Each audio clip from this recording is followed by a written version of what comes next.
ಯಜಮಾನ್ರೆ ನಮಸ್ತೆ. ನಮಸ್ತೆ. ಸ್ವಲ್ಪ ಕಿರು ಪರಿಚಯ ಮಾಡ್ಕೊಡ್ತೀರಾ ನಿಮ್ಮದು? ಆಯ್ತು ಸರ್, ಕೊಡ್ತೀನಿ. ಮಲ್ಲಾಪುರ ಗೊಲ್ಲರಟ್ಟಿ, ಸಣ್ಣೋಬಯ್ಯ, ಚಿತ್ರದುರ್ಗ ತಾಲೂಕು, ಚಿತ್ರದುರ್ಗ ಜಿಲ್ಲಾ. ಈಗ ನಿಮ್ಮ ಹತ್ರ ಅಮೃತ್ ಮಾಲ್ ಓರಿ ಎಷ್ಟಿದಾವೆ ಯಜಮಾನ್ರೆ? 4 ಓರಿ ಇದ್ದಾವೆ. 4 ಓರಿ ಇದ್ದಾವೆ. 4 ಓರಿ ಇದ್ದಾವೆ. ಈಗ ನೀವು ಎಷ್ಟು ವರ್ಷದಿಂದ ಸಾಕ್ತಿದ್ದೀರಾ ಈ ಥರ? ನಾವು ಸುಮಾರು ವರ್ಷದಿಂದ ಹಿಂದೆ ನಮ್ಮ ತಂದೆಯರು ಅಮೃತ ಮಾಲು ಓರಿ, ನಮ್ಮ ತಂದೆಯರು ಇಲ್ಲಿಗೆ 45-50 ವರ್ಷದ ಹಿಂದೆ ಹಾಂ ಹಾಂ ನಮ್ಮ ತಂದೆಯರು ಒಂದು ಜೊತೆ ಓರಿ ತಂದಿದ್ರು, ಅಮೃತ ಮಾಲು ತಳಿ ತಂದಿದ್ರು. ಹಾಂ ಹಾಂ ಅವಾಗಿನಿಂದಲೂ ಅವ ಮೇಲೆ ನಮಗೆ ಭಾಳ ಕಾಳಜಿ. ಹಾಂ ಹಾಂ ಅಮೃತ ಮಾಲ್ ತಳಿ ಸಾಕಾಣಿಕೆ ಮಾಡ್ಬೇಕಂತಂದು ಅದ್ರ ಮೇಲೆ ಭಾಳ ಆಸೆ ಇರ್ತದೆ ನಮಗೆ. ಈಗ ನಾವು ತಂದು, ಈಗ ಅವಾಗ ತಂದದ್ದು ಮತ್ತು ತಿರ್ಗಾ ಹೋದ ಸರಿನೂ ತಂದಿದ್ವಿ, ಈ ಸರಿನೂ ತಗೊಂಬಂದಿನಿ. ಇಲ್ಲಿಗೆ 5 ವರ್ಷ ಆಯ್ತು ಇವು ತಂದು, ಈಗ 5 ವರ್ಷ ಆಗೈತೆ. 4 ಒಂದೇ ಟೈಮ್ ತಂದಿದ್ದ? ಇಲ್ಲ ಇಲ್ಲ, ಇವು ಆದಮೇಲೆ ಮತ್ತೆ ತಿರುಗಿ ಇವು ತಂದಿರೋದು. ಇವು ತಂದಿರೋದು? ಹಾಂ ಹಾಂ. ಈ ಅಮೃತ್ ಮಾಲು ವಿಶೇಷತೆ ಏನು? ಇದು ಅಮೃತ ಮಾಲು ವಿಶೇಷತೆ ಏನಂದರೆ, ಹಿಂದೆ ಮಹಾರಾಜರ ಕಾಲದಿಂದ ಮಹಾರಾಜರಿಗೆ ಹಾಲು ಕೊಡತಕ್ಕಂಥ ತಳಿ ಇದು. ಹಿಂದೆ ಮಹಾರಾಜರಿಗೆ ಅದರ ಹಾಲನ್ನೇ ಮಹಾರಾಜರು ಕುಡಿತಿದ್ದಂಥ ತಳಿ. ಸರ್ಕಾರ ಆವಾಗಿನಿಂದಲೂ ಇವತ್ತಿನವರೆಗೂ ಸರ್ಕಾರದ್ದು ಆ ತಳಿ ಕಳೀತಾ ಇಲ್ಲ. ಅದನ್ನು ಸಪ್ರೇಟಾಗಿ ಫಾರಮ್ ಮಾಡಿಬಿಟ್ಟು ಅವರಿಗೆ ಎಲ್ಲ ಜೀತದ ಆಳುಗಳು ಇಟ್ಕೊಂಡು ಅದನ್ನು ಸಹಕಾರ ಪಡಿಸ್ಕೊಂಡು ಬರ್ತಾ ಇದ್ದಾರೆ. ಅದಕ್ಕೆ ಏನೇನು ಬೇಕು, ಮೇವು ಬೇಕು, ವ್ಯವಸ್ಥೆ ಬೇಕು, ಎಲ್ಲ ಡಾಕ್ಟ್ರುಗಳು ಅವರಿಗೆಲ್ಲ ನೇಮಕ ಮಾಡಿ ಸರ್ಕಾರ ತಳಿ ಅದನ್ನು ಕಳಿ ಕೊಡೋದು ಇರಬೇಕು. ಮಹಾರಾಜರ ತಳಿ ಅದನ್ನು ಒಂದು ನೆನಪಾರ್ಥವಾಗಿ ಇರಬೇಕು ಅಂತಂದು ಉಳಿಸ್ತಾ ಇರ್ತೀವಿ. ಇದರಲ್ಲಿ ಮಹಾರಾಜರು ಕೊಟ್ಟರಂಥ ಹಾಲು ಕೊಡ್ತಕ್ಕಂಥದ್ದು ತಳಿ ಇದು ಅದಕ್ಕೆ ಅಮೃತ ಮಾಲ್ ಅಂತಂದು ನಾಮಕರಣ ಮಾಡಿದ್ದಾರೆ. ಅದನ್ನು ಈ ಅಮೃತ್ ಮಾಲ್ಗಳು ನಮಗೆ ರೈತರಿಗೆ ಏನೇನಕ್ಕೆ ಬಳಕೆ ಆಗುತ್ತೆ? ರೈತರಿಗೆ ಗಟ್ಟಿಮುಟ್ಟಾದು ದನ ಅದು. ರೈತರಿಗೆ ಗಟ್ಟಿಮುಟ್ಟಾದ್ದು ದನ, ಅದರಷ್ಟು ಗಟ್ಟಿ ದನ ಯಾವುದೂ ಬರೋದಿಲ್ಲ.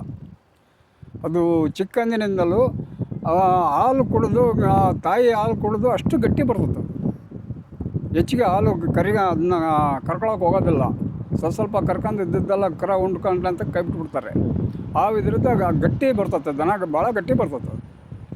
ಎಲ್ಲ ಹಳ್ಳಿ ಕಾರು ಕಿಲಾರಿಗಿನ್ನ ಹೆಚ್ಚಿಗೆ ಗಟ್ಟಿ ಬರೋದು ದನ ಅಮೃತ ಮಾಲ್.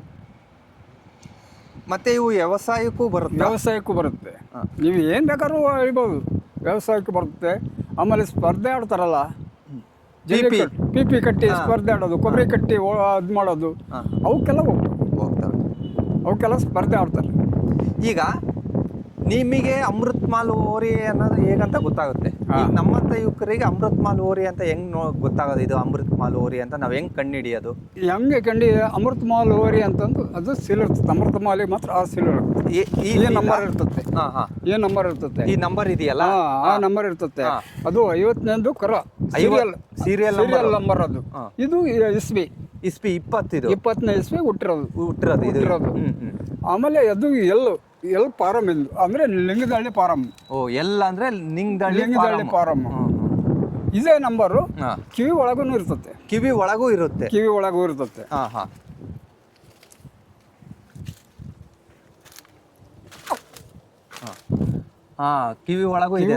ಇದೇ ನಂಬರ್ ಇರ್ತದೆ ನೋಡಿ. ಹೌದೌದು, ಕಿವಿ ಒಳಗೂ ಇದೆ. 50ನೇ ನಂಬರ್ ಇದೆ. ಇದೇ ನಂಬರ್ ಸೇಮ್ ನಂಬರ್ ಕಿವಿ ಒಳಗೆ ಇದೆ ಬಿಡಿ. ಅದೇ ನಂಬರ್ ಇರುತ್ತೆ. ಅದು ಒರಿಜಿನಲ್ ಅಮೃತ ಮಾಲ್ ಅನ್ನೋದು ಗೊತ್ತಾಗುತ್ತೆ. ನಾವು ಅಕಸ್ಮಾತ್ ಯಾರಾನ ಈ 50ನೇ ನಂಬರ್ ಆ ಲಿಂಗದಹಳ್ಳಿಯಲ್ಲಿ 20, 50 ಎಲ್ಲ ಅಂತ ಲಿಂಗದಹಳ್ಳಿಯಲ್ಲಿ ತೆಗೆಸಿದ್ರೆ ನಿಮ್ಮ ಡೀಟೇಲ್ಸ್ ಸಿಗುತ್ತೆ. ಲಿಂಗದಹಳ್ಳಿ ಇಲ್ಲ, ಇಲ್ಲಿ ಬೀರೂರಲ್ಲಿ ತೆಗೆಸ್ರಿ. ಬೀರೂರಲ್ಲಿ ತೆಗಿಸ್ಬೇಕು. ಬೀರೂರಲ್ಲಿ ಇಲ್ಲಿ ಎಲ್ಲ ಫಾರಮ್ 9 ಫಾರಮ್ ಐತೆ ಅದ್ರದ್ದು. ಅಮೃತ ಮಾಲ್ ಫಾರಮ್ 9 ಫಾರಮ್ ಇಂದು ಒಂದ ಹತ್ರ ಎಲ್ಲ ತಗೊಂಬಂದು ಅಲ್ಲಿ ಕಟ್ಟಿಗೆ ಹಾಕಿ ಹರಾಜು ಮಾಡ್ತಾರೆ. ಅಲ್ಲಿ ಹರಾಜಿನಾಗೆ ಇಲ್ಲಿ ಭಾಗವಹಿಸಿ ನಾವು ಹರಾಜಿನಾಗ ತಗೊಂಬರೋದು. ಇದನ್ನು ಅಲ್ಲಿ ಜಟ್ ಕಟ್ಟಿ ತಗೊಂಬರ್ತೀವಿ ನಾವು. ಅಲ್ಲಿ ವಿಚಾರ ಮಾಡಿದರೆ ಅಮೃತ ಮಾಲು 20, 50, 20, 45 ಎಲ್ಲೋ. ಇವು ಯಾರು ತಗೊಂಡು ಹೋಗಿದ್ದಾರೆ 23ನೇ ಇಸ್ವಿಗೆ ಯಾರು ತಗೊಂಡು ಹೋಗ್ಯಾರ ಅಂತ ಕೇಳಿದ್ರೆ ಅಲ್ಲಿ ಡಿಟೇಲ್ ನಮ್ಮ ನಂಬರ್ ಇರ್ತದೆ. ಅಲ್ಲಿ ಮಾಹಿತಿ ಕೊಡ್ತಾರೆ ಅವರು. ಈಗ ನೀವು ಮಾರಬೇಕು ಅಂದರೆ ನಾನು ಬಂದು ಕೇಳಿದರೆ ನನಗೆ ಕೊಡ್ತೀರಾ? ನೀವು ಕೊಡ್ತೀವಿ. ಕೊಡ್ತೀರಾ? ಅದು ನಮ್ಮ ರೇಟಿಗೆ ಬಂದು ನಾವು ನಮಗೆ ಗಿಟ್ಟಿದ್ರೆ ಕೊಡ್ತೀವಿ, ಇಲ್ಲಾಂದರೆ ಮನೆಗೆ ಉಪಯೋಗಿಸ್ಕೊಂಡು ಬೇಸಾಯ ಮಾಡ್ತೀವಿ. ಬೇಸಾಯ ಮಾಡ್ತೀವಿ. ಈಗ ನೀವು ಈಗ 4 ತಂದಿದ್ದೀರಲ್ಲ, ಮೊದಲಿಗೆ ಯಾಕೆ ತಂದ್ರಿ 4ರಲ್ಲಿ? 4ರಲ್ಲಿ ಇವು ತಂದಿರೋದು. ಇವು ಇನ್ನೊಂದು ಜೊತೆ ಕೊಟ್ಟಿವಿ, ಮಾರಿದ್ವಿ. ಇದು 2ನೇದ ತಂದಿರೋದು? ಇವು 2ನೇದು. ಅವು ಒಂದು ಜೊತೆ ಕೊಟ್ಟಿವಿ. ಅವು ಸ್ಪರ್ಧೆ ಆಡಿದಾವೆ. ಅವು ಅಲ್ಲೇ ಸ್ಪರ್ಧೆ ಆಡಿದಾವೆ. ಶಿಕಾರಿಪುರದಾಗ ಅದಾವೆ. ಈಗ ಶಿಕಾರಿಪುರದ ಪಕ್ಕದಾಗೆ ಅಲ್ಲಿ ಅದಾವೆ. ಅವು ಸಾರಕೊಪ್ಪದಾಗ ಅದಾವೆ. ಸಾರಕೊಪ್ಪದಾಗ ಹಬ್ಬ ಮಾಡಿದಾವೆ. ಇವತ್ತೂ ಕೊಡ್ತಾ ಇಲ್ಲ ಅವರು. ಅವರೇ ಇಟ್ಕೊಂಡಿದ್ದಾರೆ. ನಾವೇ ಕೇಳಿದ್ರು ಕೊಡ್ತೇವೆ. ನೀವೇ ಕೇಳಿದ್ರು ಕೊಡ್ತಾ ಇಲ್ಲ ಅವರು ಇಲ್ಲ, ನಾವು ಇನ್ನೂ ಹಬ್ಬ ಮಾಡ್ಬೇಕ, ನಾವು ಉತ್ಸಾಹದಿಂದ ಅದಾರೆ, ಅದಕ್ಕೆ ಮಾಡ್ರಿ ನೀವು ಹಬ್ಬ ಅಂತಂದು ಹೇಳಿದ್ವಿ. ಈಗ ಅವ್ರಿಗೆ ಕೊಟ್ರಲ್ಲ ನೀವು, ನಿಮ್ಮ ಹೆಸರಾಗಿರೋದು ಅವ್ರ ಹೆಸರಿಗೆ ಹೋಯ್ತಾ? ಅದು ಹೋಯ್ತು. ಅವ್ರ ಹೆಸರಾಗ ಆಗಿರುತ್ತೆ ಎಂಟ್ರಿ ಆಗಿರ್ತಂದ್ರೆ ಇದು ಈಗ ಅವರಿಗೆ ಪವರ್ ಇದಿರೋದಿಲ್ಲ. ಇದು ಎಸ್ ಮಾರ್ಕ್ ಇದೆ ನೋಡ್ರಿ. ಎಸ್ ಮಾರ್ಕ್ ಇದೆ. ಆ ಎಸ್ ಮಾರ್ಕ್ ಬಿದ್ದ ಮೇಲೆ ನಾವು ನಮ್ಮ ಫಾರಮ್ನಿಂದ ಸೇಲ್ಸ್ ಕೊಟ್ಟಿದ್ದೀವಿ ಅನ್ನೋದಕ್ಕೆ ಸಾಕ್ಷಿ ಅದಿಲ್ಲದ್ರೆ ನಮ್ಮಲ್ಲಿ ಅವರು ಕಂಪ್ಲೇಂಟ್ ಮಾಡ್ಬೋದು. ಗವರ್ಮೆಂಟ್ ಫಾರಮ್ನಿಂದಲೇ ಕಂಪ್ಲೇಂಟ್ ಮಾಡ್ಬೋದು. ಇದು ಕೇಸು ಆಗುತ್ತೆ. ಸುಮ್ಮನೆ ಸುಮ್ಮನೆ ಅದಿಲ್ಲದೆ ಬರಂಗಿಲ್ಲ. ನಾವು ಅಲ್ಲೇ ಅದನ್ನ ತಗೊಂಡು ಬರ್ಬೇಕಾದ್ರೆ ಅದನ್ನ ಹಾಕ್ಸಿಂದ ತಗೊಂಬರ್ಬೇಕು. ನೀವು ಹಾಕ್ಸ್ಕೊಂಡೇ ತರಬೇಕು ಈ ಕಡೆ. ಸುಮ್ಮನೆ ತಂದೆ ಯಾರಿಗೋ ಆ ಥರ ಬರಲ್ಲ. ಗೌರ್ಮೆಂಟ್ ಎಲ್ಲ ಅವರು ಸರ್ಟಿಫಿಕೇಟ್ ಕೊಟ್ಟಿರ್ತಾರೆ, ಎಲ್ಲ ರೆಸಿಪ್ಟ್, ಅದಕ್ಕೆ ಬಿಲ್ ಇಷ್ಟು ಇಂಥ ಕರುಗಳಿಗೆ ತಗೊಂಡೋಗಿದ್ದಾರೆ, ಇಂಥವ್ರಿಗೆ ಆಗಿದ್ದಾವೆ, ಇಷ್ಟಿಗೆ ಆಕ್ಷನ್ ಆಗಿತ್ತು ಅಂತದೆಲ್ಲ ರೆಸಿಪ್ಟ್ ಹಾಕಿ ಕೊಡ್ತಾರೆ ಅವರು. ಆಮೇಲೆ ಆ ಸೀಲ್ ಇಲ್ದಲೆ ಬರ್ದ್ರೆ ಅವರು ನಮ್ಮ ಮೇಲೆ ಆಕ್ಷನ್ ತಗೊಬೋದು. ಸೀಲ್ ಇಲ್ದಲೆ ಬರಂಗಿಲ್ಲ. ಅದನ್ನ ಆಕ್ಷನ್ದ ಬರ್ಬೇಕು. ಎಸ್ ಮಾರ್ಕ್ ಆಕ್ಷನ್ದ ಬರ್ಬೇಕು. ನಾವು ಎಸ್ ಮಾರ್ಕ್ ಹಾಕ್ಸ್ಕೊಂಡೇ ಬರ್ಬೇಕು. ಆಕ್ಷನ್ದ ತಗೊಂಡ್ಬರ್ಬೇಕು ಈ ಕಡೆ. ಆ ಥರ ಎದುರ್ತದೆ ಅದ್ರದ್ದು, ಆ ನೇಮಕ ಇರ್ತತೆ. ಆಮೇಲೆ ಇದರ ಮೈ ಬಣ್ಣ ಯಾವ ರೀತಿ ಇರುತ್ತೆ?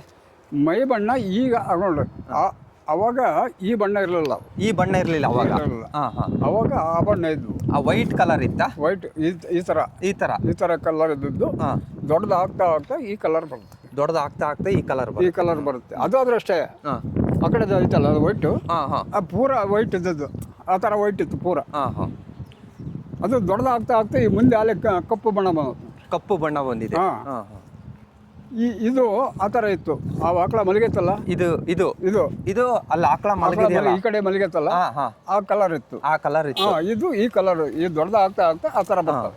ಅಂದ್ರೆ ಈಗ ದೊಡ್ಡದಾಗ್ತಾ ಕರಿ ಮತ್ತೆ ಬೂದಿ ಕಲರಿಗೆ ಬರುತ್ತೆ. ಆಮೇಲೆ ಬೀಜದ ಮೇಲೆ ಇರೋದ್ರಿಂದ ಆ ಥರ ಬರ್ತವೆ. ಬೀಜ ಕಸಿ ಮಾಡಿಸಿದ್ರೆ ಕಲರ್ ಪೂರ ಚೇಂಜ್ ಆಗಿ ವೈಟ್ ಬರುತ್ತೆ. ಈ ಅಮೃತ್ ಮಾಲಲ್ಲಿ ಬೀಜ ಇದ್ರೆ ಚೆನ್ನಾಗ, ಕಸಿ ಮಾಡಿಸಿದ್ರೆ ಚೆನ್ನಾಗ? ಬೀಜದ ಮೇಲೆ ಇದ್ರೆ ಡೆವಲಪ್ಮೆಂಟ್ ಕಾಣುತ್ತೆ. ಅಂದ್ರೆ ದಪ್ಪ ಕಾಣುತ್ತೆ, ನೋಡೋಕೆ ಚಂದ ಕಾಣಿಸ್ತೈತೆ. ಬೀಜದ ಮೇಲೆ ಇಲ್ಲದಿದ್ರೆ ಹಳೆ ಎತ್ತು ವಯಸ್ಸಾದ ಎತ್ತು ರೀತಿ ಕಾಣುತ್ತೆ. ಬೀಜ ಇಲ್ಲ ಅಂದ್ರೆ ಹಳೆ ಡೌಲ್ ಕಾಣೋದಿಲ್ಲ. ಆ ಥರ ಇರುತ್ತೆ. ಈ ನೋಡಿ, ಅದು ಬೀಜದ ಮೇಲೆ ಇರೋದ್ರಿಂದ ಆ ಥರ ಡೌಲ್ ಕಾಣಿಸುತ್ತೆ. ಮೊನ್ನೆ ಬಂದಿದ್ರು, ಬಚ್ಚಬಾರ ನೆಟ್ಟಾರೆ ಬಂದಿದ್ರು ಇಲ್ಲಿಗೆ. ಅವರೇ ಹೇಳಿದ್ನಲ್ಲ ನಿಮಗೆ, ಅವರೇ ಬಂದು ನೋಡಿದ್ರು. ಅವರವು ಬೀಜದ ಮೇಲಿಲ್ಲ. ಅವರು ಅಮೃತ ಮಾಲ ಐತೆ ಅವ್ರ ಹತ್ರ, ಬೀಜದ ಮೇಲೆ ಇಲ್ಲ. ಆಮೇಲೆ ಬಂದು ನೋಡಿದ್ರು. ಬೀಜದ ಮೇಲೆ ಇದ್ದಿದ್ರೆ ಚೆನ್ನಾಗಿರುತ್ತೆ, ನಮ್ಮವನ್ನು ಬೀಜದ ಮೇಲೆ ಇಲ್ಲ, ಈ ಥರ ಆಗೈತೆ, ಭಾಳ ಡೆವಲಪ್ಮೆಂಟ್ ಕಾಣೋದಿಲ್ಲ ಅವು ಅಂತ. ಎಲ್ಲ ಬೀಜದ ಮೇಲೆ ಇದ್ರೆ ಏನಲ್ಲ, ಈಗ ನೀವು ಬೇಸಾಯ ಹೊಡಿತಾ ಇದ್ರೆ ಬೀಜದ ಮೇಲೆ ಬಿಟ್ಕೊಳಕ್ ಆಗೋದಿಲ್ಲ. ಅದಕ್ಕೆ ಇದು ಮಾಡಿದ್ರೆ ಅದೇನು ತಪ್ಪೇನಾಗಲ್ಲ ಬಿಟ್ರಿ. ಈಗ ನಾವು ಯಾಕಂದರೆ ನಾವು ಸೇಲ್ಸ್ಗೆ ಇಟ್ಟರೆ ಅವನ್ನ ಬೀಜದ ಮೇಲೆ ಇದ್ರೆ ಚಂದ ಇರುತ್ತೆ. ಅವು ಸೇಲ್ಸ್ ಬೇಡ ಅಂತಂದರೆ ಬರೀ ಉಳಿವೆ ಮಾಡ್ಕೊಂಡು ನಾವು ಇದು ಮಾಡೋದಾದರೆ ಬೀಜ ಕಸಿ ಮಾಡಿಸ್ಕೊಂಡು ಉಳಿವೆ ಮಾಡ್ಬೋದು. ಆಮೇಲೆ ಈ ಮಸಣಿ ಬೀಜದ ಹೋರಿ ಅಂದರೆ ಏನು? ಮೊಸಳೆ ಬೀಜದ ಹೋರಿ ಅಂದರೆ ಮೊಸಳೆ ಬೀಜದ ಹೋರಿ ಅಂತಂದರೆ ಇದೇ ತಳಿನೇ. ಇದರಲ್ಲಿ ಕಪ್ಪು ಬಣ್ಣದ ಬೀಜ. ಕಪ್ಪು ಬಣ್ಣದ ಇದು ಮುಸುಗು ಬಣ್ಣ. ಇದು ಮುಸುಗು ಬಣ್ಣ. ಅದಕ್ಕೆ ಮೊಸಳಿ ಬಣ್ಣದ ಹೋರಿ ಅಂತಂದರೆ ಇದೆ. ಮೊಸಳಿ ಬಣ್ಣದ ಹೋರಿ ಅಂದರೆ ಇದೆ. ಮೊಸುಗು ಬಣ್ಣದ ಹೋರಿ ಇದು ಬರುತ್ತೆ. ಆಮೇಲೆ ಇದು ಹಳ್ಳಿಕಾರ ತಳಿ ಅದು ಬರ್ತದೆ. ಹಳ್ಳಿಕಾರ ತಳಿ ಅದು ಬರುತ್ತೆ. ಅದು ಬರ್ತದೆ. ಈ ಕಲರ್ ಬರುತ್ತೆ ಅದನ್ನು ಹಳ್ಳಿಕಾರ ತಳಿ. ಅದಕ್ಕೆ ಮಸುಕು ಬಣ್ಣದ ಹೋರಿ ಅಂತಂದು. ಒಂದು ಅವರೇಜು ನೀವು ಕಂಡಂಗೆ ಕಡೂರಲ್ಲಿ ಲಾಸ್ಟ್ ಹರಾಜಾಗಿರೋದು ಹೋರಿ ಎಷ್ಟಿರ್ಬೋದು? ಅದು ಒಂದು ಹೋರಿ ಹೋದ ಸರಿಗಿನ್ನ ಆಚೆ ಸರಿ ಅಂದರೆ 23ಕ್ಕಿನ್ನ 24ರಲ್ಲಿ ರೇಜ್ ಆಯಿತು. 24ರಲ್ಲಿ ಫುಲ್ ರೇಜ್ ಆಯಿತು ಅಂತಂದರೆ ಭಾಳ ಬಿಸಿ ಆಯಿತು. 4,25,000ಕ್ಕೆ ಒಂದು ಹೋರಿ ಆಯಿತು. 4,25,000ಕ್ಕೆ ಒಂದು ಹೋರಿ ಆಯಿತು. ಶಿಕಾರಿಪುರದ ಲೋಕಣ್ಣನವರಿಗೆ ಅವ್ರಿಗೆ ಆಕ್ಷನ್ ಆಯಿತು. ಅವ್ರಿಗೆ ಆಯ್ತು. ಅದು ಒಂಟಿ ಆಯಿತು. ನಾವು ಜೋಡಿ ನಾವು ತಗೊಂಬಂದಿರೋದು. ಜೋಡಿ ಬಿಟ್ಟು ಆಕ್ಷನ್ ಮಾಡ್ಕೊಂಬಂದಿರೋದು ನಾವು. ಇವು ಲಕ್ಷದಾಗ 12,000 ಬಿತ್ತು. ಇದು ಲಕ್ಷದ 12,000. ಯಾವ ಇವು ಜೊತೆ ಅಂದ್ರೆ ಚಿಕ್ಕ ಕರುಗಳು, ಅಷ್ಟೇ ಇದ್ದದ್ದು. ಬಹಳ ಸಣ್ಣ ಅಷ್ಟು ಕರುಗಳು. ಲಕ್ಷದ 12,000 ಜೊತೆ. ಈಗ ತಂದು ಎಷ್ಟು ವರ್ಷ ಆಯ್ತು? ಇವು ತಂದು ಈಗ 2ನೇ ವರ್ಷದಾಗ ಐತೆ. ಇದು 2ನೇ ವರ್ಷದಾಗ ಐತಿ. ಅಲ್ಲಿಂದ ಇಲ್ಲಿವರೆಗೆ ಸಾಕಾಣಿಕೆ ಮಾಡ್ತಾ ಇದ್ದೀರಾ? ನೀವು ಏನಾನ ನೆಕ್ಸ್ಟ್ ಟೈಮ್ ಹರಾಜ್ ಟೈಮಿಗೆ ಕಡೂರಿಗೆ ಕಳಿಸ್ಕೊಡ್ತೀರಾ? ಹೋಗ್ತೀವಿ. ನಾವು ನೆಕ್ಸ್ಟ್ ಟೈಮ್ ಅಲ್ಲಿ ಆಯ್ಕೆ ಹೋಗ್ತೀವಿ. ವ್ಯಾಪಾರ ನಮಗೆ ಸರಿ ಹೋದ್ರೆ ಕೊಟ್ಟು ಬರ್ತೀವಿ, ಸರಿ ಹೋಗಲ್ಲ ಅಂದ್ರೆ ವಾಪಸ್ ಬರ್ತೀರಾ? ಅವು ಹೋಗಿದ್ವು. ಅವು ಅಲ್ಲಿ 2,40 ಕೇಳಿದ್ರು, ಎಲ್ಲ ಕೊಡಲ್ಲ ನಾವು, 3 ಲಕ್ಷ ಆದ್ರೆ ಕೊಡ್ತೀನಿ ಅಂತಂದು ವಾಪಸ್ ಹಾಕೊಂಬಂದು. ಈ ವರ್ಷ ಜನವರಿ ಹೋಗಿದ್ವು. ಜನವರಿ ಪ್ರತಿ ವರ್ಷ ಜನವರಿಯಾಗೇನೆ ಅದು ಹರಾಜ್ ಆಗೋದು. ಜನವರಿ ತಪ್ಪಿರಿ ಫೆಬ್ರವರಿ ಅಷ್ಟರೊಳಗನೆ ಹರಾಜ್ ಆಗುತ್ತೆ. ಪ್ರತಿ ವರ್ಷನೂ ಆಗುತ್ತೆ. ಅಂದ್ರೆ ಗಂಡು ಕರುಗಳು ಮಾತ್ರ ಹರಾಜ್ ಆಗೋದು. ಹೌದೌದು. ಹೆಣ್ಣು ಕರು ಕೊಡಲ್ಲ, ಗಂಡು ಕರುಗಳು ಮಾತ್ರ ಹರಾಜ್ ಆಗುತ್ತೆ ಅಲ್ಲಿ. ಈಗ ಅಮೃತ್ ಮಾಲ್ ಅಂತ ಕರೆಯೋದು ಈ ಹೋರಿಗಳಿಗೆ ಅಷ್ಟೇನಾ ಅಥವಾ ಹೆಣ್ಣು ಕರುಗಳಿಗೂ? ಎಲ್ಲ ಅದು ಅಮೃತ್ ಮಾಲ್ ತಳಿ ಅಂತಂದ್ರೆ ಎಲ್ಲ ಬಂತು. ಹೋರಿ ವಿತ್ ಹೆಣ್ಣು ಗಂಡು ಎರಡು ಕೂಡ ಬಂತು. ನಿಮ್ಮ ಹತ್ರ ಹೆಣ್ಣಿದೆಯಾ? ಹೆಣ್ಣಿಲ್ಲ. ಅದೇ ಕ್ರಾಸ್ ಇದೆ ಅಷ್ಟೇ. ಅಮೃತ್ ಮಾಲ್ ಕ್ರಾಸ್ ಇದೆ. ಅದು ಕ್ರಾಸ್, ಅದು ಕರ ಹೆಣ್ಣುಗರ, ಅದು ಕ್ರಾಸ್. ಆಮೇಲೆ ಇವಕ್ಕೆಲ್ಲ ಕಂಪಲ್ಸರಿ ಮೂಗ್ದಾರ ಹಾಕ್ಲೇಬೇಕಾ? ಮೂಗ್ದಾರ ಇರಲಿದ್ರೆ ಅವು ಕಂಟ್ರೋಲಿಗೆ ಬರಲ್ಲ. ಮೂಗ್ದಾರ ಇರಲೇಬೇಕು. ಬರೀ ಮೊಕ್ಕಳ ಅದನ್ನ ಹಾಕ್ಯಂದು ಇದು ಮಾಡ್ತು ಅಂತಂದ್ರೆ ಕಂಟ್ರೋಲಿಗೆ ಬರಲ್ಲ. ಅವು ಸ್ವಲ್ಪ ಈಗಿನ ಸ್ವಲ್ಪ ಸುಮ್ಮನೆ ಇದಾವೆ. ಈಗ ನಾನು ಇರೋದ್ರಿಂದ ಸುಮ್ಮನೆ ಇದಾವೆ. ನೀವು ಒಬ್ಬರೇ ಬಂದು ಹಿಂಗೆ ನಿಂತ್ಕೊಳಕ್ ಆಗಲ್ಲ. ನಾನು ಇಲ್ಲಿರೋದ್ರಿಂದ ಸುಮ್ಮನೆ ಇದಾವೆ. ನೀವು ಯಜಮಾನ್ರು, ನೀವು ಅಲ್ಲಿ ಬರ್ತಿದ್ದಂಗೆ ಇಲ್ಲಿ ಎದ್ದು ನಿಂತ್ಕೊಂಡು ಅಷ್ಟು ಹುಷಾರು ಯಾವ್ದು ಅಷ್ಟು ಸುಲಭವಾಗಿ ಬೇರೆಯವ್ರನ್ನ ಹತ್ರ ಬಿಟ್ಕೊಳಲ್ಲ ಅವು. ಹೌದೌದು. ನೀವು ಬೆಳಗಿನಿಂದ ಸಾಯಂಕಾಲದವರೆಗೂ ಇಲ್ಲೇ ಇದ್ರೆ ಇಲ್ಲೇ ಇರ್ತಾವೆ. ಯಾರು ಹತ್ರಕ್ಕೆ ಬರಲ್ಲ, ಯಾರು ಮೇವು ಹಾಕಲ್ಲ. ಬೆಂಗಳೂರಿಂದ ಬಂದು ಬೆಂಗಳೂರು ಗೃಹ ಪ್ರವೇಶಕ್ಕೆ ಹೋಗಿ ಬೆಳಗ್ಗೆ 7 ಗಂಟೆಗೆ ಇಲ್ಲಿ 6:45 ಇಲ್ಲಿ ಕಾರಿನಾಗೆ ಹತ್ಕೊಂಡೆ. ಅಲ್ಲೇ ಗೃಹ ಪ್ರವೇಶ 1:15ಗೆ ಗೃಹ ಪ್ರವೇಶ ಮುಗಿಸ್ಕೊಂಡು ಅಲ್ಲಿಂದ ಬಂದು ನೀರು ಕುಡಿಸಿದ್ದೀನಿ ಇವಕ್ಕೆ. ಇಲ್ಲಿ ಬೆಳಗ್ಗೆ ಕಟ್ಟೆಗೆ ಹೋದವು. ಅಲ್ಲಿಂದ ಬಂದು ಅಲ್ಲಿವರೆಗೂ ಯಾರನ್ನು ಹತ್ರ ಬಿಟ್ಕೊಂಡಲ್ಲ, ನೀರು ಕುಡ್ಸೋಕ್ಕಾಗಿಲ್ಲ. ನೀರು ಕುಡ್ಸೋಕ್ಕಾಗಿಲ್ಲ, ನೀವೇ ಬರ್ಬೇಕು. 6 ಗಂಟೆಗೆ ಬಂದು ನೀರು ಕುಡಿಸಿದ್ದೀನಿ. ಹಂಗೆ ಅವು ಚಳಿ ಹಂಗಿರ್ತವೆ. ಅಂದ್ರೆ ಆ ಓನರ್ ವ್ಯಕ್ತಿನ ಬಹಳ ಹಿಡಿತಾವೆ. ಹೌದೌದು. ಸುಮ್ಮನೆ ನಾವು ನಡೆದ ಬರೇ ಅಲ್ಲಿ ನೀನು ಆ ರೋಡ್ನಾಗ ಬರ್ತಾರೋ, ನೀವು ನಮ್ಮರೇ ಬರ್ತಾರ ಅಂತಂದು ಇಲ್ಲೇ ಅಲ್ಲಿ ನಿಂತ್ಕೊಂಡು ನೋಡ್ತಿರ್ತಾವೆ. ಅಷ್ಟು ಇದ್ರ ಹುಷಾರದು. ಈ ಅಮೃತ್ ಮಾಲಿಗೆ ಕಾಯಿಲೆ ಅಂತ ಬಂದ್ರೆ ಜಾಸ್ತಿ ಏನ್ ಬರ್ಬೋದು? ಅವಕ್ಕೆ ಕಾಯಿಲೆ ಬಂದ್ರೆ ಜ್ವರ ಬರುತ್ತೆ. ಸೆಪ್ಪೆ ಜ್ವರ, ಕಾಲುಬಾಯಿ ಜ್ವರ. ಕಾಲುಬಾಯಿ ಅಂದರೆ ಅದೇ ಸೆಪ್ಪೆ ಜ್ವರನೇ ಕಾಲುಬಾಯಿ ಜ್ವರ. ಅದು ಆಮೇಲೆ ಗಂಟ್ಲು ಜ್ವರ ಬರೋದು ಸಾಮಾನ್ಯ. ಗಂಟ್ಲು ಆಗೋದು ಸಾಮಾನ್ಯ. ಆಮೇಲೆ ಇದು ಗಂಟು ರೋಗ. ಇತ್ತೀಚೆಗೆ ಇದು ಗಂಟು ರೋಗ ಮುಂಚೆ ಇರಲಿಲ್ಲ. ಈಗ ಬಂದೈತೆ. ಈಗ ಬಂದಿರೋದು ಇದು ಗಂಟು ರೋಗ ಅಂತಾರೆ. ಇದನ್ನ ನಾವು ಅಮ್ಮ ಅಂತೀವಿ. ಅಮ್ಮ ಅಂತೀರಾ? ಅಮ್ಮ ಅಂತೀವಿ ನಾವು. ಒಂದೊಂದ್ ಕಡೆ ಗಂಟು ರೋಗ ಅಂತಾರೆ. ಇದು ಇತ್ತೀಚೆಗೆ ಬಂದಿರೋದು. ಮುಂಚೆ ಇರಲಿಲ್ಲ, ಯಾವ ಇರಲಿಲ್ಲ. ಅದಕ್ಕೂ ಅಷ್ಟೇನೆ. ಕರ ಮಲಗಿರೋದು ಕರು, ಅದಕ್ಕೂ ಗಂಟು ರೋಗನೇ. ಇದಕ್ಕಿನ್ನ ಭಾಳ ಆಗಿತ್ತು. ಏನೇನು ಔಷಧಿ ಕೊಟ್ರಿ ಇದಕ್ಕೆ? ಅದಕ್ಕೆ ಏನಿಲ್ಲ, ಅದಕ್ಕೆ ಇಂಜೆಕ್ಷನ್ ಡಾಕ್ಟ್ರ್ ಕರ್ಕೊಂಬಂದು ಎಲ್ಲ ಇಂಜೆಕ್ಷನ್ ಮಾಡಿಸಿ ಅವರೇನೆ ಇಷ್ಟು ದಿವಸ ಮಾಡಬೇಕು ಅಂತಂದು ಎಲ್ಲ ಬರ್ಕೊಟ್ಟಿದ್ರು. ಮೆಡಿಸಿನ್ ನಾನೇ ತಗೊಂಬಂದು ಎಲ್ಲ ಸ್ಪೆರೆಂಜ್ ಅವನ್ನ ತಗೊಂಬಂದು ನಾನೇ ಮಾಡಿದೆ. ಆದರೆ ಅದು ಕಂಟ್ರೋಲಿಗೆ ಬರಲಿಲ್ಲ, ಇನ್ನು ಹೆಚ್ಚಿಗೆ ಆಯಿತು. ಹೆಚ್ಚಿಗೆ ಆದಮೇಲೆ ನಾನೇ ಆವಾಗ ಹಿಂದಿಂದು ಜ್ಞಾಪನ ಬಂತು.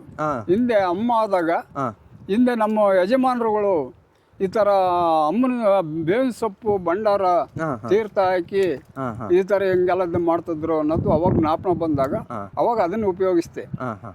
ದೇವಸ್ಥಾನಕ್ಕೆ ಹೋಗ್ಬಿಟ್ಟು ದೇವಸ್ಥಾನದಾಗೆ ಅಲ್ಲೇದು ಎಲ್ಲ ಕುಂಕುಮ ಭಂಡಾರ ಎಲ್ಲ ಹಸ್ಕೊಂಬಂದು ಬೇವಿನ ಸೊಪ್ಪು ತಗೊಂಬಂದು ಎಲ್ಲ ಮಿಕ್ಸ್ ಮಾಡ್ಕೊಂಡು ಅದನ್ನ ಹಚ್ಚಿ ಎಲ್ಲ ದಿವಸ 2 ಟೈಮ್ ಇದು ಮಾಡ್ತಿದ್ದೆ, ಬೆಳಿಗ್ಗೆ ಸಾಯಂಕಾಲ. ಅವಾಗ ಕಂಟ್ರೋಲಿಗೆ ಬಂತು ಬಂದು ಅವಾಗ ವಾಸಿ ಆಗೋಕೆ ಶುರುವಾಯಿತು. ಅವಾಗ ಅದರಿಂದಲೇ ನಾನು ಆಮೇಲೆ ತಿರುಗಿ ಬೆಳಗ್ಗೆ ಸಾಯಂಕಾಲ ಶಾಂತಿ ಅನ್ನೋದು ಮುಸ್ರೆ ಶಾಂತಿ ಮಾಡೋಕ್ಕೆ ಅದನ್ನು ಹಾಕಿದ ಮೇಲೆ ಕಂಟ್ರೋಲ್ ಬಂದು ಅವಾಗ ಇದು ಎಲ್ಲ ಸತ್ತು ಬದುಕಿರೋವು. ಓಡಾಡಕ್ಕೆ ಬರ್ತಿದ್ದಿಲ್ಲ, ಬಾಯಿ ಮೇವು ತಿನ್ನೋಕೆ ಬಾಯಿಗೆಲ್ಲ ಬಾಯಿ ಒಳಗೆಲ್ಲ ಆಗಿತ್ತು, ಬಾಯಿ ಒಳಗೆ ತುಟಿ ಒಳಗಲ್ಲ ಎಲ್ಲ ಗುಳ್ಳೆ ಮೇವೆ ತಿನ್ನಂಗಿರಲ್ಲ. ಇದಕ್ಕೆ 12 ದಿವಸ ಬರೀ ರಾಗಿ ಗಂಜಿ ಕುಡಿಸಿದೆ. ಇದಕ್ಕೆ 12 ದಿವಸ ರಾಗಿ ಗಂಜಿ, ಇದಕ್ಕೆ ಗಂಜಿ ಕಾಯಿಸಿ 12 ದಿವಸನೂ ರಾಗಿ ಗಂಜಿ ಅಷ್ಟೇ. ಅದು ಜೀವನ ಅದು. 3 ಬಾಟ್ಲು 4 ಬಾಟ್ಲು ರಾಗಿ ಗಂಜಿ ಕುಡಿಸಿದ್ದೆ ಅಷ್ಟೇ. ಅಷ್ಟ್ರಾಗನೇ ಅದು ಜೀವನ ಹಿಡ್ಕೊಳ್ಳೋದು. 12 ದಿವಸ ಬರೀ ರಾಗಿ ಗಂಜಿ ಮೇವು ತಿನ್ನಕ್ಕೆ ಬರ್ತದೆ. ಅಂದ್ರೆ ಅದನ್ನ ಬಿಸಿ ಮಾಡಿ ಕುಡಿಸ್ತಿದ್ರ? ಎಲ್ಲ ಉಗುರು ಬೆಚ್ಚಗೆ ಮಾಡ್ತಿದ್ದೆ. ಉಗುರು ಬೆಚ್ಚಗೆ ಮಾಡಿಬಿಟ್ಟು ಅದನ್ನ ಬಾಟ್ಲಾಗ ಹಾಕ್ಯಂದು ಕುಡಿಸ್ತಿದ್ದೆ. 12 ದಿವಸದ ಮೇಲೆ ಹಂಗೆ ಒಂದು ಸ್ವಲ್ಪ ಮೇವು ತಿನ್ನೋಕ್ಕೆ ಬಾಯಾಡಕ್ಕೆ ಶುರುವಾಯ್ತು. ಅವಾಗ ಅದಕ್ಕೆ ಒಂದು ಸ್ವಲ್ಪ ಇಷ್ಟೇ ಮೇವು ಹಾಕ್ಯಂದು ಮೆತ್ತಂದು ಗಟ್ಟಿ ಮೇವು ಆಗ್ತಿದ್ದಿಲ್ಲ. ಅವಾಗ ಗಟ್ಟಿ ಮೇವು ಹಾಕಿದ್ರೆ ಬಾಯಿ ಆಡಕ್ಕೆ ಬರ್ತಿದ್ದಿಲ್ಲ. ಅದಕ್ಕೆ ಎಷ್ಟೆಷ್ಟು ಬೇಕೋ ಅಷ್ಟು ತಿನ್ನೋದು ಹಂಗೆ ಕೈ ಬಿಡೋದು ಆ ಥರ ಮಾಡಿ ಅದು ಉಳ್ಕಂತು. ಎರಡು ಉಳ್ಕಂತು. ಏನೋ ದೇವ್ರ ದಯ ಅವನ ಮೇಲೆ ಬಾರಾಕೆ ನಾವು ಇದು ಮಾಡಿರೋದು. ಅದು ದೇವರು ಸ್ತೋತ್ರ ಮಾಡ್ಕೊಂಡು ಎಲ್ಲ ಇದು ಮಾಡಿದ್ದು ನಾನು ಅದನ್ನು. ಅದು ಇಲ್ಲ ಅಂದರೆ ನಮ್ಮದು ಗಂಟು ಹೋಯ್ತು ಅಂತದ್ದು ಸುಮ್ಮನೆ ಆಗ್ತದೆ ಅಷ್ಟೇ. ಈಗ ಇದಕ್ಕೆ ಬಂದರೆ ಏನೇನು ಮೇವು ಕೊಡ್ತೀರಾ? ಇದಕ್ಕೆ ನಾವು ಹೆಚ್ಚಿಗೆ ಇದು ಮಾತ್ರ, ಈ ಜಾತಿ ಮಾತ್ರ ನನಗೆ ಆ ಮೇವು ಬೇಕು ಈ ಮೇವು ಬೇಕು ಅಂತಂದು ಯಾವುದನ್ನು ಕೇಳಲ್ಲ. ನೀವೇನೋ ಹಾಕು ತಿಂತವೆ. ಅದು ಈ ಗಿಡನ ಆ ಗಿಡ ಐತಲ್ಲ, ಆ ಗಿಡಕ್ಕೆ ಅದನ್ನ ಬಿಚ್ಚಿ ಹಗ್ಗನ ಆ ಕಡೆ ಕಟ್ಟಿಬಿಡ್ರಿ, ಆ ಗಿಡನೂ ತಿಂತದ. ಆ ಗಿಡನೆಲ್ಲ ತಿನ್ನುತ್ತೆ. ಆ ಗಿಡನೂ ಇರ್ಕೊಡಲ್ಲ. ಅವು ಆ ಜಾತಿ ಅಂತವ ಎಲ್ಲವೂ ತಿನ್ನಕ್ ಹೋಗಲ್ಲ. ಎಲ್ಲಾ ಜಾತಿನೂ ತಿನ್ನಕ್ ಹೋಗಲ್ಲ. ಕೆಲವು ಜಾತಿವು ಒಳ್ಳೊಳ್ಳೆ ಮೇವು ಕೇಳ್ತಾವ. ಇದು ನೋಡ್ರಿ, ಈ ಕಾಲಾಗ ಹಾಕ್ಯಂದತ್ತೆ. ಕಾಲಾಗ ಹಾಕ್ಯಂದು ಅದನ್ನೇ ಕಡ್ಕೊ ತಿಂತತ್ತೆ. ಅದು ಸಗಣಿ ಅನ್ನಲ್ಲ ಏನಲ್ಲ. ಈ ಜಾತಿ ಮಾತ್ರ ಅಮೃತಮಾಲ್ ಜಾತಿ ಮಾತ್ರ. ಅದಕ್ಕಾಗಿ ಅಪೇಕ್ಷೆ ಬಿದ್ದು ಮೇವು ನೀರು ಚೆನ್ನಾಗಿ ಇದು ಮಾಡ್ತವೆ ತಿಂತವೆ ಅಂತಲೇ ಇದು ಮಾಡೋದು. ನಾವು ಮೆಕ್ಕೆಜೋಳದ ಸೆಪ್ಪೆ ಮುಸುಗು, ಮೆಕ್ಕೆಜೋಳದ ಮುಸುಗು, ಆಮೇಲೆ ರಾಗಿ ಹುಲ್ಲು, ಶೇಂಗಾ ಒಟ್ಟು, ಇವಕ್ಕೆ ಅದನ್ನ ಹಾಕ್ತೀವಿ ಅಷ್ಟೇ. ಆಮೇಲೆ ಫುಡ್ ಹೆಚ್ಚಿಗೆ ಕೊಡೋಕೆ ಹೋಗಲ್ಲ. ಕೆಲವು ಟೈಮ್ ಮಾತ್ರ 1 ತಿಂಗಳು 2 ತಿಂಗಳು ಮಾತ್ರ ಬೂಸ ಕೊಡ್ತೀವಿ ಅಷ್ಟೇ. ಎಲ್ಲ ಟೈಮ್ನಿಗೂ ಕೊಡೋಕೆ ಹೋಗಲ್ಲ. ಮೇವು ಟೈಮ್ ಮೇವು ಅವಕ್ಕೆ ಇದು ಇಷ್ಟೆಲ್ಲ ಅವಕ್ಕೆ ಸಹಕಾರ ಮಾಡ್ತೀವಿ ನಾವು. ಅಷ್ಟು ಮಾತ್ರ ಇದು ಮಾಡೋದು ಸಾಧ್ಯ. ಆಮೇಲೆ ಇದ್ರ ಗೊಬ್ಬರನೇ ಸಪ್ರೇಟಾಗಿ ಮಾಡ್ತೀರಾ? ಗೊಬ್ಬರ ಗೊಬ್ಬರಗಳು ಸಪ್ರೇಟಾಗಿರ್ತತೆ. ನಮಗೆ ಹೊಲಕ್ಕೆ ಎಷ್ಟು ಬೇಕೋ ಅಷ್ಟು ಇಟ್ಕೊಂತೀವಿ, ಉಳಿಕೆ ಅದು ಮಾರ್ತೀರಾ?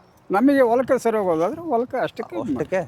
ಅಂದರೆ ಇದು ಬೇರೆ ಎಮ್ಮೆ ಹಸುಗಿನ ಜಾಸ್ತಿ ರೇಟಿಗೆ ಹೋಗುತ್ತಾ ಗೊಬ್ಬರ? ಇಲ್ಲ, ಸೇಮ್ ಗೊಬ್ಬರ ರೇಟ್ ಸೇಮ್. ಅದು ಎಮ್ಮೆದ ರೇಟು ಬೇರೆ, ಇದು ಹಸಿನ ರೇಟ್ ಬೇರೆ ಬರಲ್ಲ. ಗೊಬ್ಬರ ರೇಟ್ ಎಲ್ಲ ಸೇಮ್ ಇರ್ತತೆ. ಈ ಕುರಿ ಗೊಬ್ಬರ ಇವಕ್ಕಿನ್ನೂ ಸ್ವಲ್ಪ ಜಾಸ್ತಿ ಹೋಗುತ್ತೆ. ಕುರಿ ಗೊಬ್ಬರ ಅದು ಇದಕ್ಕಿನ್ನೂ 1,000 ಹೆಚ್ಚಿಗೆ. ಆಮೇಲೆ ಈ ಅಮೃತ್ ಮಾಲಿಗೂ ಹಳ್ಳಿಕಾರು ಓರಿಗೂ ಈ ಬೆನ್ನು ಕಾಣಿಸ್ತದಲ್ಲ, ಇದಕ್ಕೆ ಏನಂತ ಕರೀತೀರಾ ಈ ಬೆನ್ನಿಗೆ? ಇದು ಬೆನ್ನು, ನಡುಬೆನ್ನು. ಇದು ನಡುಬೆನ್ನು. ಇದು ಭುಜ. ಅವಕ್ಕೆ ಭುಜ ಕಮ್ಮಿ ಇರ್ತದೆ, ಅದಕ್ಕೆ ಭುಜ ಕಮ್ಮಿ ಇರುತ್ತೆ. ಇದಕ್ಕೆ ಭುಜ ಜಾಸ್ತಿ ಇರುತ್ತೆ. ಇವೆಲ್ಲವಕ್ಕೂ ಭುಜ ಇದಾವೆ. ಈ ಅವಕ್ಕಾದ್ರೂ ಇಷ್ಟೇ ಇದ್ದದ್ದು. ಅವಕ್ಕಾದ್ರೂ ಆ ಕರುಗಳಿಗೆ ಇದ್ದಾವಲ್ಲ ಅಷ್ಟೇ ಭುಜ ಇದ್ದದ್ದು. ಅವಕ್ಕೆ ದೊಡ್ಡದಾಗ್ತಾ ದೊಡ್ಡವಾದಂಗಲ್ಲ ಭುಜ ದಪ್ಪ ಬರುತ್ತೆ. ಅವಕ್ಕೆ ಇರಲ್ಲ, ಹಳ್ಳಿಕಾರಿಗಿರಲ್ಲ. ಅವು ಏನು ಸ್ವಲ್ಪ ಇಷ್ಟಿಷ್ಟು ಇರ್ತದೆ. ಹಳ್ಳಿಕಾರಿ ಮಾತ್ರ ಅಷ್ಟೇ ದುಂಡಗಿರ್ತದೆ. ಯಜಮಾನ್ರೆ ಇನ್ನೊಂದ್ಸತಿ ನಿಮ್ಮ ಅಡ್ರೆಸ್ ನಿಮ್ಮ ಊರ ಹೆಸರು ಹೇಳ್ರಿ ಯಾರನ್ನ ಬರೋರು ಇದ್ರೆ. ಹಾಂ ಸರ್. ಹೇಳಿ. ಚಿತ್ರದುರ್ಗ ತಾಲೂಕು, ಚಿತ್ರದುರ್ಗ ಜಿಲ್ಲಾ, ಮಲ್ಲಾಪುರ ಗೊಲ್ಲರಟ್ಟಿ, ಸಣ್ಣ ಉಭಯ. ಅಮೃತ ಮಾಲು ತಳಿ ಸಾಕಿರೋಂಥದ್ದು ಸಣ್ಣ ಉಭಯ. ಸಣ್ಣ ಉಭಯ ಯಾರು ಬೇಕಾದ್ರೆ ಕೇಳಿದ್ರು ಹೇಳ್ತಾರೆ. ಅಮೃತ ಮಾಲ್ ತಳಿ ಸಾಕ್ತಿದಾರಲ್ಲ, ಅಮೃತ ಮಾಲ್ ಓರಿ ಸಾಕಿದಾರಲ್ಲ, ಅವರು ಯಾರು ಅಂತಂದ್ರೆ ಸಣ್ಣ ಉಭಯ ಅಂತ ಯಾರಾದರೂ ಹೇಳ್ತಾರೆ. ಹಂಗೆ ನಿಮ್ಮ ನಂಬರ್ ಜ್ಞಾಪನ ಇದೆಯಾ? ಹೇಳಿ. 8971719797 87 8693. 8693. ಯಾರು ಬೇಕಾದ್ರೂ ಕಾಲ್ ಮಾಡ್ಬೋದು.